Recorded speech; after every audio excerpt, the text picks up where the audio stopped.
In my tortured ears there sounds unceasingly a nightmare, whirring and flapping, and a faint distant baying of some gigantic hound. It is not a dream. It is not, I fear, even madness, for too much has already happened to give me these merciful doubts. St. John is a mangled corpse. I alone know why, and such is my knowledge that I am about to blow out my brains for fear I shall be mangled in the same way. Down unlit and illimitable corridors of eldritch fantasy sweeps the black, shapeless nemesis that drives me to self-annihilation. May heaven forgive the folly and morbidity which led us both to so monstrous a fate. Wearied with the commonplaces of a prosaic world, where even the joys of romance and adventure soon grow stale, St. John and I had followed enthusiastically every aesthetic and intellectual movement which promised respite from our devastating ennui. The enigmas of the symbolists and the ecstasies of the pre-Raphaelites all were ours in their time. But each new mood was drained too soon of its diverting novelty and appeal. Only the somber philosophy of the decadence could hold us, and this we found potent only by increasing gradually the depth and diabolism of our penetrations. Baudelaire and Huysmans were soon exhausted of thrills, till finally there remained for us only the more direct stimuli of unnatural personal experiences and adventures.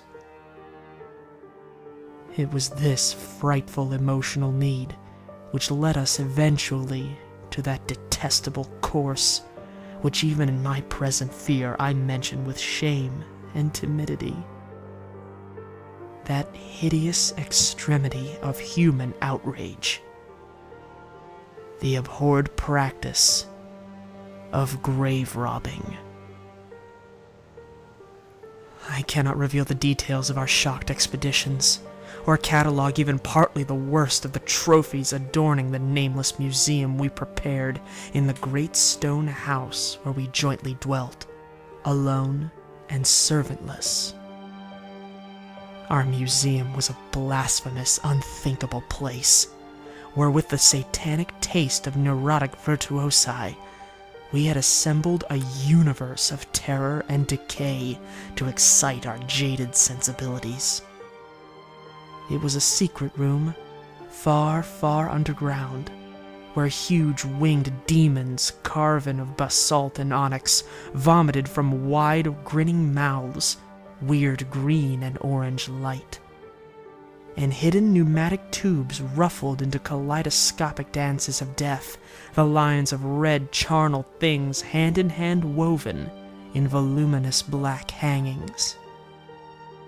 Through these pipes came at all hours the odors our moods most craved, sometimes the scent of pale funeral lilies, sometimes the narcotic incense of imagined eastern shrines of the kingly dead, and sometimes, how I shudder to recall it, the frightful, soul-upheaving stenches of the uncovered grave. Around the walls of this repellent chamber were cases of unique mummies, alternating with comely, lifelike bodies, perfectly stuffed and cured by the taxidermist's art, and with headstones snatched from the oldest churchyards of the world. Niches here and there contained skulls of all shapes, and heads preserved in various stages of dissolution. There, one might find the rotting, bald pâtés of famous noblemen, and the fresh and radiantly golden heads of new-buried children. Statues and paintings there were, all of fiendish subjects, and some executed by St. John and myself. A locked portfolio, bound in tanned human skin, held certain unknown and unnameable drawings, which it was rumored Goya had perpetrated, but dared not acknowledge. There were nauseous musical instruments, stringed, brass, and woodwind, on which St. John and I sometimes produced dissonances of exquisite morbidity and cacodemoniacal ghastliness, whilst in a multitude of inlaid ebony cabinets reposed the most incredible and unimaginable variety of tomb loot ever assembled by human madness and perversity. It is of this loot in particular that I must not speak. Thank God I had the courage to destroy it long before I thought of destroying myself. The predatory excursions on which we collected our unmentionable treasures were always artistically memorable events. We were no vulgar ghouls, but worked only under certain conditions of mood, landscape, environment, weather, season, and moonlight. These pastimes were to us the most exquisite form of aesthetic expression, and we gave their details a fastidious technical care. An inappropriate hour, a jarring lighting effect, or a clumsy manipulation of the damp sod would almost totally destroy for us that ecstatic titillation which followed the exhumation of some ominous grinning secret of the earth. Our quest for novel scenes and piquant conditions was feverish and insatiate. St. John was always the leader, and he it was who led the way at last to that mocking, that accursed spot which brought us our hideous and inevitable doom. By what malign fatality were we lured to that terrible Holland churchyard? I think it was the dark rumor and legendary, the tales of one buried for 5 centuries, who had himself been a ghoul in his time, and had stolen a potent thing from a mighty sepulchre. I can recall the scene in these final moments, the pale autumnal moon over the graves, casting long, horrible shadows, the grotesque trees drooping sullenly to meet the neglected grass and the crumbling slabs, the vast legions of strangely colossal bats that flew against the moon, the antique ivied church pointing a huge spectral finger at the livid sky, the phosphorescent insects that danced like death fires under the yews in a distant corner, the odors of mold, vegetation, and less explicable things that mingled feebly with the night wind from over far swamps and seas. And worst of all, the faint, deep-toned baying of some gigantic hound which we could neither see nor definitely place. As we heard the suggestion of baying, we shuddered, remembering the tales of the peasantry, for he whom we sought had centuries before been found in this self-same spot, torn and mangled by the claws and teeth of some unspeakable beast. I remembered how we delved in this ghoul's grave with our spades, and how we thrilled at the picture of ourselves, the grave, the pale watching moon, the horrible shadows, the grotesque trees, the titanic bats, the antique churchyard, the dancing death fires, the sickening odors, the gently moaning night wind, and the strange half-heard, directionless baying, of whose objective existence we could scarcely be sure. Then we struck a substance harder than the damp mold, and beheld a rotting oblong box crusted with mineral deposits from the long undisturbed ground. It was incredibly tough and thick, but so old that we finally pried it open and feasted our eyes on what it held. Much, amazingly much, was left of the object despite the lapse of 500 years. The skeleton, though crushed in places by the jaws of the thing that had killed it, held together with surprising firmness, and we gloated over the clean white skull, and its long, firm teeth, and its eyeless sockets that once had glowed with a carnal fever like our own. In the coffin lay an amulet of curious and exotic design, which had apparently been worn around the sleeper's neck. It was the oddly conventionalized figure of a crouching, winged hound or sphinx with a semi-canine face, and was exquisitely carved in antique oriental fashion from a small piece of green jade. The expression on its features was repellent in the extreme, savoring at once of death, bestiality, and malevolence. Around the base was an inscription in characters which neither St. John nor I could identify, and on the bottom, like a maker's seal, was graven a grotesque and formidable skull. Immediately upon beholding this amulet, we knew that we must possess it, that this treasure alone was our logical pelf from this centuried grave. Even had its outlines been unfamiliar, we would have desired it. But as we looked more closely, we saw that it was not wholly unfamiliar. Alien it indeed was to all art and literature, which sane and balanced readers know. But we recognized it as the thing hinted of in the forbidden Necronomicon of the mad Arab Abdul al-Hazred, the ghastly soul symbol of the corpse-eating cult of the inaccessible Leng in Central Asia. All too well did we trace the sinister lineaments described by the old Arab demonologist. Lineaments, he wrote, drawn from some obscure supernatural manifestation of the souls of those who vexed and gnawed at the dead. Seizing the green jade object, we gave a last glance at the bleached and cavern-eyed face of its owner, and closed up the grave as we found it.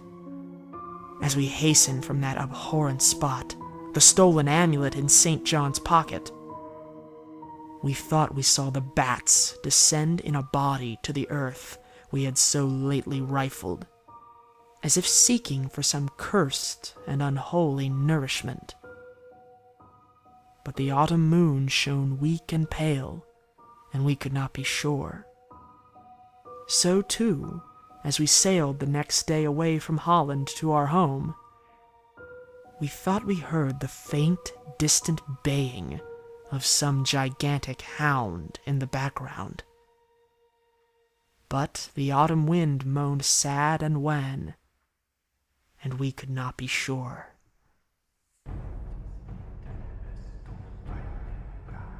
Less than a week after our return to England, strange things began to happen.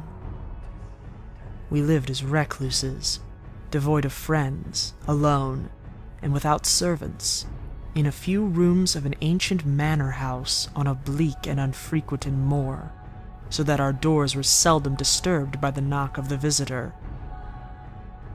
Now, however, we were troubled by what seemed to be frequent fumblings in the night, not only around the doors, but around the windows also, upper as well as lower. Once, we fancied that a large opaque body darkened the library window when the moon was shining against it, and another time we thought we heard a whirring or flapping sound not far off. On each occasion, investigation revealed nothing, and we began to ascribe the occurrences to imagination alone. That same curiously disturbed imagination, which still prolonged in our ears the faint, far baying we thought we had heard in the Holland churchyard. The jade amulet now reposed in a niche in our museum, and sometimes we burned strangely scented candles before it. We read much in Alhazred's Necronomicon about its properties, and about the relation of ghouls' souls to the objects. We were disturbed by what we read. Then, terror came. On the night of September 24th, I heard a knock at my chamber door. Fancying it St. John, I bade the knocker enter, but was answered only by a shrill laugh. There was no one in the corridor. When I aroused St. John from his sleep, he professed entire ignorance of the event, and became as worried as I. It was that night that the faint, distant baying over the moor became to us a certain and dreaded reality. 4 days later, whilst we were both in the hidden museum, there came a low, cautious scratching at the single door which led to the secret library staircase. Our alarm was now divided, for besides our fear of the unknown, we had always entertained a dread that our grisly collection might be discovered. Extinguishing all lights, we proceeded to the door and threw it suddenly open.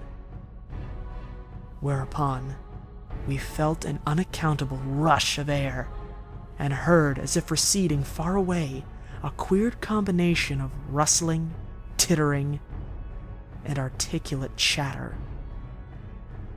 Whether we were mad, dreaming, or in our senses, we did not try to determine. We only realized, with the blackest of apprehensions, that the apparently disembodied chatter was beyond a doubt in the Dutch language. After that, we lived in growing horror and fascination. Mostly we held to the theory that we were jointly going mad from our life of unnatural excitements. But sometimes it pleased us more to dramatize ourselves as the victims of some creeping and appalling doom. Bizarre manifestations were now too frequent to count. Our lonely house was seemingly alive with the presence of some malign being whose nature we could not guess, and every night that demonic baying rolled over the windswept moor, always louder and louder. On October 29th, we found in the soft earth underneath the library window a series of footprints utterly impossible to describe. They were as baffling as the hordes of great bats which haunted the old manor house in unprecedented and increasing numbers. The horror reached a culmination on November 18th, when St. John, walking home after dark from the distant railway station, was seized by some frightful carnivorous thing and torn to pieces. His screams had reached the house, and I had hastened to the terrible scene in time to hear a whir of wings and see a vague black cloudy thing silhouetted against the rising moon. My friend was dying when I spoke to him, and he could not answer coherently. All he could do was whisper, "The amulet! That damned thing!" Then he collapsed, an inert mass of mangled flesh. I buried him the next midnight in one of our neglected gardens, and mumbled over his body one of the devilish rituals he had loved in life. As I pronounced the last demonic sentence, I heard afar on the moor the faint baying of some gigantic hound. The moon was up, but I dared not look at it. And when I saw on the dim-litten moor a wide, nebulous shadow sweeping from mound to mound, I shut my eyes, and I threw myself face down upon the ground. When I arose, trembling, I know not how much later, I staggered into the house and made shocking obeisances before the enshrined amulet of green jade. Being now afraid to live alone in the ancient house on the moor, I departed on the following day to London, taking with me the amulet, after destroying by fire and burial the rest of the impious collection in the museum. But after 3 nights, I heard the baying again, and before a week was over felt strange eyes upon me whenever it was dark. One evening, as I strolled on Victoria Embankment for some much-needed air, I saw a black shape obscure one of the reflections of the lamps in the water. A wind stronger than the night wind rushed by, and I knew that what had befallen St. John must soon befall me. The next day, I carefully wrapped the green jade amulet and sailed for Holland. What mercy I might gain by returning the thing to its silent, sleeping owner I knew not, but I felt that I must at least try any step conceivably logical. What the Hound was, and why it pursued me, were questions still vague. But I had first heard the baying in that ancient churchyard, and every subsequent event, including St. John's dying whisper, had served to connect the curse with the stealing of the amulet. Accordingly, I sank into the nethermost abysses of despair, when, at an inn in Rotterdam, I discovered that thieves had despoiled me of this sole means of salvation. The baying was loud that evening, and in the morning I read of a nameless deed in the vilest quarter of the city. The rabble were in terror, for upon an evil tenement had befallen a red death beyond the foulest previous crime of the neighborhood. In a squalid thieves' den, an entire family had been torn to shreds by an unknown thing which left no trace, and those around had heard all night, above the usual clamor of drunken voices, a faint, deep, insistent note, as of a gigantic hound. So, at last, I stood again in that unwholesome churchyard, where a pale winter moon cast hideous shadows, and leafless trees drooped sullenly to meet the withered, frosty grass and cracking slabs, and the ivied church pointed a jeering finger at the unfriendly sky, and the night wind howled maniacally from over frozen swamps and frigid seas. The baying was very faint now, and it ceased altogether as I approached the ancient grave I had once violated, and frightened away any abnormally large horde of bats which had been hovering curiously around it. I know not why I went thither, unless to pray, or gibber out insane pleas and apologies to the calm white thing that lay within. But whatever my reason, I attacked the frozen sod with a desperation partly mine and partly that of a dominating will outside myself. Excavation was much easier than I had expected, though at one point I encountered a queer interruption, when a lean vulture darted down out of the cold sky and pecked frantically at the grave earth, until I killed him with a blow of my spade. Finally, I reached the rotting oblong box and removed the damp nitrous cover. This is the last rational act I ever performed. For crouched within that centuried coffin, embraced by a close-packed nightmare retinue of huge, sinewy, sleeping bats, was the bony thing my friend and I had robbed.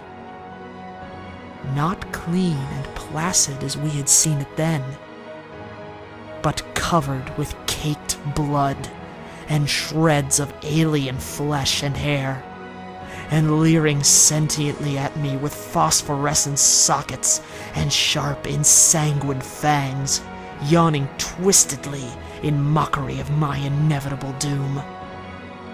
And when it gave from those grinning jaws a deep, sardonic bay as of some gigantic hound, and I saw that it held in its gory, filthy claw the lost and fateful amulet of green jade, I merely screamed and ran away idiotically, my screams soon dissolving into peals of hysterical laughter. Madness rides the star wind, claws and teeth sharpened on centuries of corpses, dripping death astride a bacchanal of bats from night-black ruins of buried temples of Belial. Now, as the baying of that dead, fleshless monstrosity grows louder and louder, and the stealthy whirring and flapping of those accursed web wings circles closer and closer, I shall seek from my revolver the oblivion which is my only refuge from the unnamed and the unnameable.